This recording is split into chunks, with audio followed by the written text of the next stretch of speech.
Hello guys, నమస్తే and welcome back to your most favourite channel mostly Telugu. Big Boss season 9 లో ఈ వారం 6 మంది డేంజర్ జోన్ లో ఉన్న సంగతి తెలిసిందే కదా.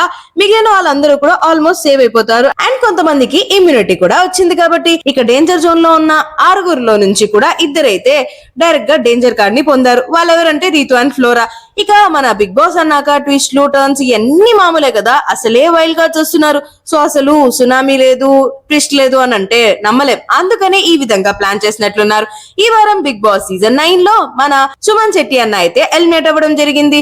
నిజంగానే ఇది షాకింగ్ న్యూస్ అనే చెప్పుకోవాలి. సుమన్ గారు హౌస్ లో పాజిటివ్ గానే బయటకు వస్తున్నారు. యాక్చువల్లీ ఆయన ఎఫర్ట్స్ అన్ని పెడతారు, గేమ్స్ బాగా ఆడతారు, కానీ ఒక్కటే తగ్గింది. అదేంటంటే గొడవలు అస్సలు పడరు అనమాట. గొడవల జోలికి అస్సలు పోరు. పాపం అమాయకపు మహారాజ్ అనమాట ఆయన. సో ఆయన్ని ఎలిమినేట్ చేసేసారు మన బిగ్ బాస్. అంటే ఇప్పుడు మిగిలిన ఎవరిని ఎలిమినేట్ చేసినా కూడా హౌస్ లో గేమ్ కి ఇంపాక్ట్ పడుతుంది. శ్రీజ అవ్వచ్చు, డెమోన్ అవ్వచ్చు, రీతు అవ్వచ్చు. సో అందుకని ఈ విధంగా ప్లాన్ చేసినట్లున్నారు. మరి సుమన్ శెట్టి గారి ఎలిమినేషన్ ఫెయిర్ ఆర్ అన్ఫెయిర్, మీరేమనుకుంటున్నారు? మరి సుమన్ గారు ఇంకా కొన్ని రోజులు హౌస్ లో కంటిన్యూ చేసింటే మీరు ఓట్స్ వేసే వాళ్ళ? మీ ఒపీనియన్ ని కామెంట్ బాక్స్ లో కామెంట్ అయితే చేసేయండి. అప్పుడప్పుడు మోస్ట్లీ తెలుగు యూట్యూబ్ లో సెర్చ్ చేసి మన ఛానల్ ని ఫాలో అయిపోండి.